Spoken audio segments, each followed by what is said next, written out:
हम एक्सरसाइज 6.1 और 6.2 आपके साथ पहले डिस्कस कर चुके हैं। आज हम एक्सरसाइज 6.3 डिस्कस करेंगे, that is tangents and normals. क्या है tangents and normals? Suppose there is a curve, तो for a particular point you can draw a tangent to the curve. Tangent is a line that touches the curve at a single point. अब जिस point of contact पर tangent curve को touch कर रही है, उस point पर tangent के परपेंडिकुलर अगर हम कोई लाइन ड्रॉ करते हैं, इट इज़ कॉल्ड नॉर्मल. अब ये दोनों परपेंडिकुलर हैं और परपेंडिकुलर लाइंस के स्लोप हमने पढ़ रखे हैं, उसकी प्रोडक्ट -1 होती है. हमने लास्ट एक्सरसाइज में पढ़ा था 6.2 में कि slope of tangent dy by dx होता है. अब स्लोप ऑफ नॉर्मल इस प्रॉपर्टी के according -1 upon slope of tangent हो जाएगा. तो इन दो को यूज़ करके अब हमें एक्सरसाइज 6.3 करनी है. ये एप्लीकेशन ऑफ डेरिवेटिव है टेंजेंट्स और नॉर्मल्स में. 6.3 एक्सरसाइज का क्वेश्चन नंबर 1 हम यहाँ पर देखते हैं. y is equal to 3x की पावर 4 माइनस 4x, ये कोई कर्व है. हमें इसकी टेंजेंट का स्लोप निकालना है. स्लोप ऑफ टेंजेंट होता है dy बाय dx. तो इस इक्वेशन को आप डिफरेंशिएट कर दीजिए विद रिस्पेक्ट टू x. तो ये 4 आगे आ जाएगा और ये हो जाएगा 12x क्यूब माइनस 4. अब हमें ये स्लोप निकालना है dy by dx when x is equal to 4. तो इसमें आप x की वैल्यू 4 डाल दीजिए, 4 का क्यूब माइनस 4, और इसको सिंप्लीफाई कर लीजिए. Slope of tangent dy by dx.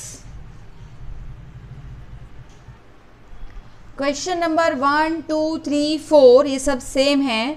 Question number 4 में ये कर्व है, हमें स्लोप ऑफ टेंजेंट यानी dy बाई dx निकालना था. हमने इसको डिफरेंशिएट किया. वो तब निकालना है जब x कोऑर्डिनेट आपका 3 है, तो इसमें x की वैल्यू 3 रख दी. क्वेश्चन नंबर 1, 2, 3, 4 सेम है. अब हम एक स्लोप ऑफ नॉर्मल वाला क्वेश्चन करते हैं.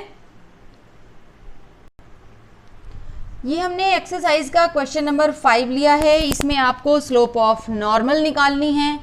तो ये x की वैल्यू है, ये y की वैल्यू है. ये एक्चुअली डिफरेंशिएशन की पैरामीट्रिक फॉर्म है. हम इनको differentiate with respect to theta करेंगे. तो dx बाई डी थीटा आपको मिलेगा a. ये पावर जो 3 है वो आगे आ जाएगी, cos का स्क्वायर रह गया, और फिर चेन रूल के हिसाब से cos का डिफरेंशिएशन करेंगे माइनस साइन थीटा. ऐसे ही यहाँ पर dy बाई डी थीटा करेंगे, तो ये a है, 3 पावर आगे आ जाएगी, साइन का स्क्वायर रह गया, और फिर साइन थीटा का डिफरेंशिएशन करेंगे कॉस थीटा. तो पैरामीट्रिक फॉर्म में हमने ये पढ़ा था dy बाई dx होता है dy बाई डी थीटा यानी ये वाला पार्ट न्यूमरेटर में, और dx बाई डी थीटा यानी ये वाला पार्ट डिनोमिनेटर में. तो इसके नीचे जब आप इसको रखेंगे सिंप्लीफाई करके आपको -tan थीटा मिल जाएगा. अब हमें स्लोप ऑफ नॉर्मल निकालना है. तो स्लोप ऑफ नॉर्मल होता है -1 और नीचे स्लोप ऑफ टेंजेंट. तो -1 और नीचे -tan थीटा यानी cot थीटा. अब हमें स्लोप ऑफ नॉर्मल निकालना था, लेकिन कंडीशन दी थी कि थीटा की वैल्यू π/4 होनी चाहिए. तो आप इसमें थीटा की वैल्यू π/4 डाल दीजिए और आपका आंसर 1 आ गया. तो स्लोप ऑफ नॉर्मल रेसिप्रोकल भी करना है टेंजेंट के स्लोप को, और माइनस भी लगाना है क्योंकि ये दोनों परपेंडिकुलर होती हैं. ये हमने स्लोप ऑफ नॉर्मल फाइंड किया at theta is equal to π/4. चलिए नेक्स्ट है क्वेश्चन नंबर 7 है. ये कोई कर्व है, हमने एक रफ ड्रॉ किया. अब इस कर्व में एक ऐसी टेंजेंट है जो x एक्सिस के पैरेलल है. तो हमें ये जो पॉइंट ऑफ कांटेक्ट है इसके कोऑर्डिनेट्स फाइंड करने हैं. Find the point where the tangent is parallel to x axis. अब ध्यान दीजिए एक्स एक्सिस का स्लोप 0 होता है, तो इस टेंजेंट का स्लोप भी 0 होना चाहिए। तो फर्स्ट ऑफ ऑल हम स्लोप ऑफ टेंजेंट यानी dy बाई डी एक्स निकालें, तो वो हो जाएगा 3x² माइनस 6x माइनस 9। और अब हम इसको 0 रख रहे हैं क्योंकि हमारी टेंजेंट x एक्सिस के पैरेलल है। इसको आप सिंप्लीफाई कर लीजिए तो आपको ये फैक्टर्स मिल जाएंगे।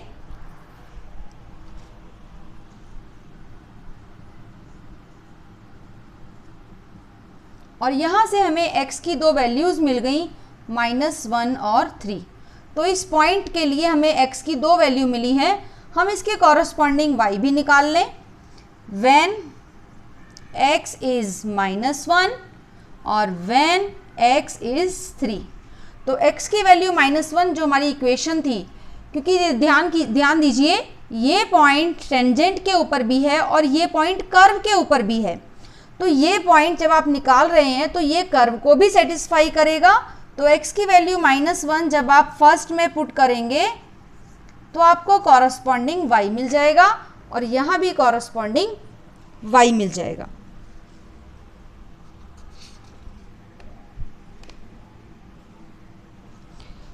तो ये -1 रखने से आपको 12 मिल रहा है और 3 रखने से आपको -20 मिल रहा है। तो आपके रिक्वायर्ड पॉइंट्स आ गए। एक पॉइंट आया -112 और दूसरा पॉइंट आया 3 और -20। तो ये ऐसे पॉइंट होंगे वहाँ पर जब आप टेंजेंट ड्रॉ करेंगे तो वो टेंजेंट x एक्सिस के पैरेलल है, इसलिए उस टेंजेंट का स्लोप वो हमने 0 रखा है। Question number 7। इसी की तरह 7, 8 और 9 ये एक जैसे हैं। हम क्वेश्चन नंबर 9 यहाँ डिस्कस करते हैं। हमारे पास कोई कर्व है, हमें इस पॉइंट के कोऑर्डिनेट्स फाइंड करने हैं x और y, जब हमारी टेंजेंट इस लाइन के पैरेलल है। अब टेंजेंट इसके पैरेलल है तो इन दोनों का स्लोप सेम होना चाहिए, पैरेलल लाइंस का स्लोप सेम होता है। हम इस लाइन का स्लोप इससे कंपैरिजन करके निकाल सकते हैं y is equal to mx plus c। तो x का कॉफिशिएंट m यहाँ पर 1 है, तो इस लाइन का स्लोप अगर 1 है तो हमारी टेंजेंट का स्लोप भी 1 होगा। तो स्लोप ऑफ टेंजेंट होता है dy बाय dx। तो dy बाय dx की वैल्यू हमारे पास 1 आ गई, क्योंकि ये दोनों पैरेलल हैं इसलिए इनके स्लोप्स भी सेम होंगे। तो यहाँ से dy बाई डी एक्स आप निकालेंगे तो ये हो जाएगा 3x² minus 11 is equal to 1। इसको सिंप्लीफाई करेंगे तो x की वैल्यू आपको +-2 मिल जाएगी। या इस पॉइंट्स हैं, दो पॉइंट हैं जहाँ पर टेंजेंट लाइन के पैरेलल है।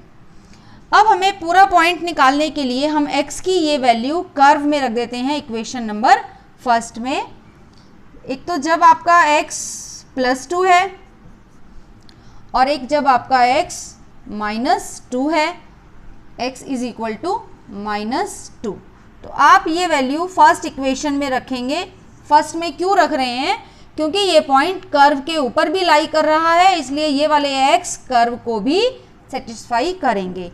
तो जब आप x की वैल्यू 2 इसमें रखेंगे फर्स्ट इक्वेशन में तो y आपको -9 मिल जाएगा, और जब x इसमें -2 रखेंगे फर्स्ट इक्वेशन में, पुट इन फर्स्ट इक्वेशन, तो आपको y की वैल्यू 19 मिल जाएगी। तो आपके रिक्वायर्ड पॉइंट्स क्या क्या हो जाएंगे?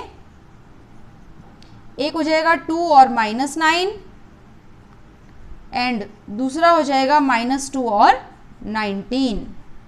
देखिए मैं आपको थोड़ा सा फिगर ऐसे रफली बना के दिखा दूं। मान लीजिए ये कर्व ऐसे है तो एक टेंजेंट और ऐसी बनेगी। ये टेंजेंट है, ये मैंने एक ये वाली टेंजेंट और एक ये वाली टेंजेंट, ये दोनों ही टेंजेंट इस लाइन के पैरेलल हैं। तो जैसे ये एक पॉइंट हमारे पास हम ले सकते हैं 2 और -9 और दूसरा पॉइंट आ गया -2 और 19। तो ये दो पॉइंट हैं जहाँ पर टेंजेंट लाइन के पैरेलल है, इसलिए जो लाइन का स्लोप वही हमारी टेंजेंट का स्लोप, इसका डिफरेंशिएशन 3x² - 11। x की दो वैल्यूज़ मिल गई। x की वैल्यू कर्व को भी सेटिस्फाई करेंगी, इसलिए कर्व में डालने से आपको कॉरस्पॉन्डिंग y मिल गया। तो एक पॉइंट ये हो गया रिक्वायर्ड और एक रिक्वायर्ड पॉइंट ये हो गया। क्वेश्चन नंबर 7, 8, 9 ये सब एक जैसे हैं। अब हम एक स्टेप और आगे चलते हैं। अभी तक हमें ये पॉइंट्स फाइंड करने थे, अब हमें ये पॉइंट्स भी फाइंड करने हैं और इस टेंजेंट की इक्वेशन भी फाइंड करनी है।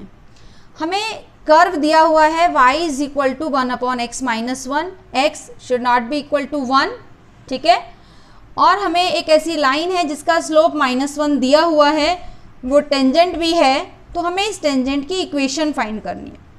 अब आप देखिए स्लोप ऑफ टेंजेंट होता है dy/dx, तो आपने इसको डिफरेंशिएट कर दिया तो आपको ये टर्म ऐसे मिलेगी, और स्लोप ऑफ टेंजेंट हमें -1 दिया हुआ है। इसको सिंप्लीफाई जब आप करेंगे तो आपको x की वैल्यू मिल जाएगी 1, ये माइनस से -1 कैंसिल हुए, x -1 का whole square it is equal to 1, यानी this implies x -1 is equal to +1। तो आपको x की दो वैल्यूज़ मिलेंगी 0 और 2।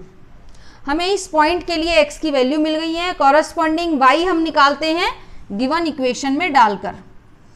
तो एक वो केस है जब आपका x 0 है और एक वो केस है जब आपका x 2 है। आप x की वैल्यू 0 जब फर्स्ट में रखेंगे तो हम लिखते हैं पुट इन इक्वेशन नंबर 1। तो जब आप फर्स्ट में रखेंगे x की वैल्यू 0 तो आपको y मिल जाएगा -1, और जब x को 2 रखेंगे तो y मिल जाएगा 1। अब हमें ये पॉइंट ऑफ कांटेक्ट मिल गया और स्लोप पहले से पता है -1, तो हम इक्वेशन ऑफ टेंजेंट्स फाइंड करते हैं। आपने 1 पॉइंट फॉर्म पढ़ी होगी। 1 पॉइंट फॉर्म होती है y - y1 is equal to m और x - x1। तो हमारे पास पॉइंट है ये 0 और -1, ये पॉइंट इसमें डाल देंगे और m की वैल्यू -1 हमें दी है, तो y - y1 m -1 और x -0। इसको सिंप्लीफाई कर लीजिए, आपको इक्वेशन मिल जाएगी x + y + 1 is equal to 0।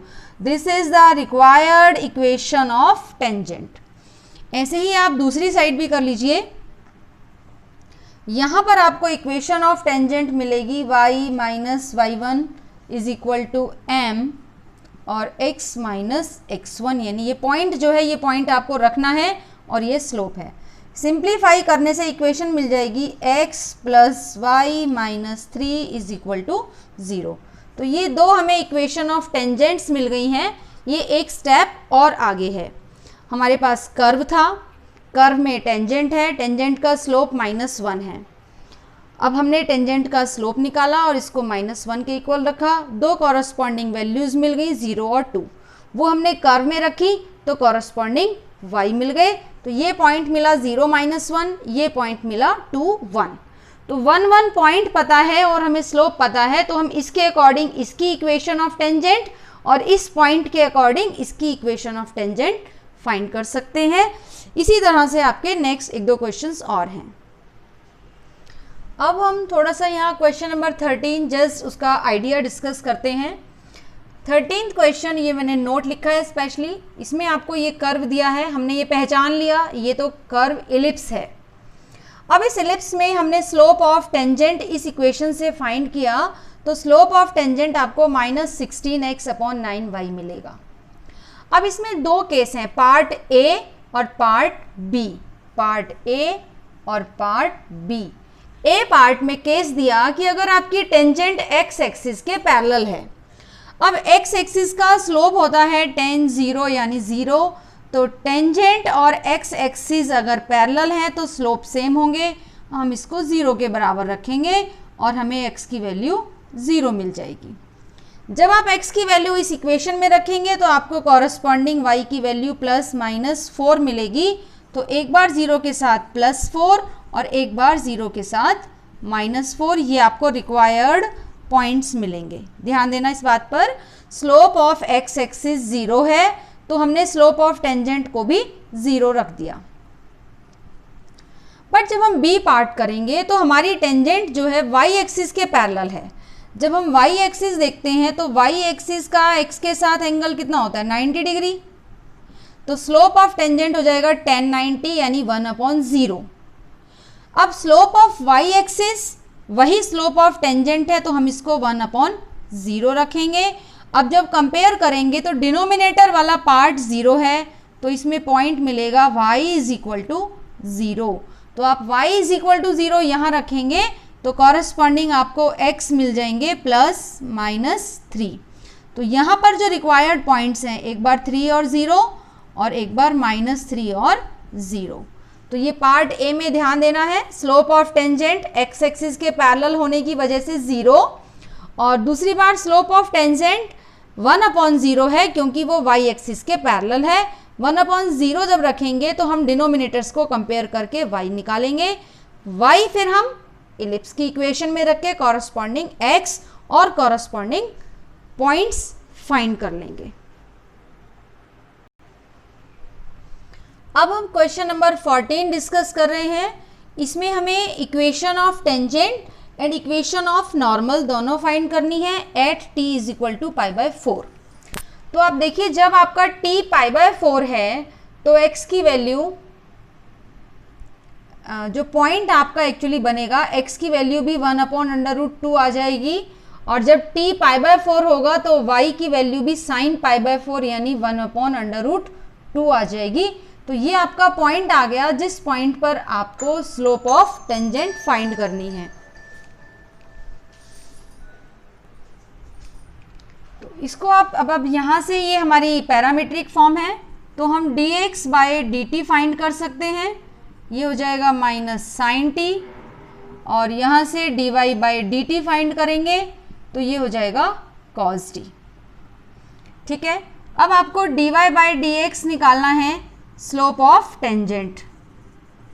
Slope of tangent तो आप ऊपर dy/dt रखते हैं हम और नीचे dx/dt। तो इस टर्म को इसके साथ आप डिवाइड करेंगे, आपको -cot t मिल जाएगा। इस पॉइंट को डालेंगे तो -1। सो ये आपका स्लोप ऑफ टेंजेंट हो गया। अब आपको इक्वेशन ऑफ टेंजेंट फाइंड करनी है, तो वो होती है y - y1 यानी ये वाला पॉइंट, और फिर यहाँ पर स्लोप यानी -1, और फिर x माइनस ये वाला पॉइंट। ये आपकी 1 पॉइंट स्लोप फॉर्म है। देखिए सिंपल है, इस पॉइंट से हमारी इक्वेशन पास करती है टेंजेंट, और ये हमारी टेंजेंट का स्लोप है। इसको आप सिंप्लीफाई कर लीजिए तो आपको इक्वेशन मिल जाएगी x + y - √2 is equal to 0। अब आपको इक्वेशन ऑफ नॉर्मल भी फाइंड करनी है।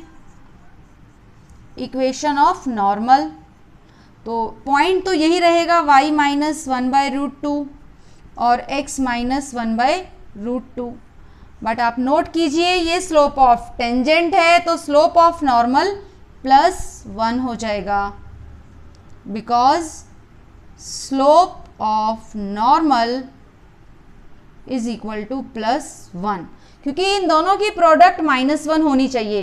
टेंजेंट और नॉर्मल ये दोनों आपस में परपेंडिकुलर होती हैं तो इनके स्लोप्स की प्रोडक्ट -1 होती है। तो हमने ये इक्वेशन ऑफ नॉर्मल फाइंड की। इसको सिंप्लीफाई करने से आपको इक्वेशन मिल जाएगी x - y is equal to 0।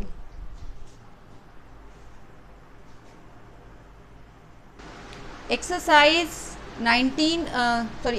6.3 के ये आपके की पॉइंट्स हैं। Slope of tangent, slope of normals -1 upon slope of tangent. For parallel lines slopes are equal. For perpendicular lines product of slopes is equal to -1। Slope of x axis 0 लेना है, slope of y axis 1/0 होता है। और equation of line जब आपको एक point यानी x1 y1 दिया हो और स्लोप दिया हो, it is 1 point slope form. तो अब इन सम की हेल्प से और जो हमने बेसिक्स बताए हैं आप एक्सरसाइज 6.3 कंप्लीट कर सकते हैं। Thank you.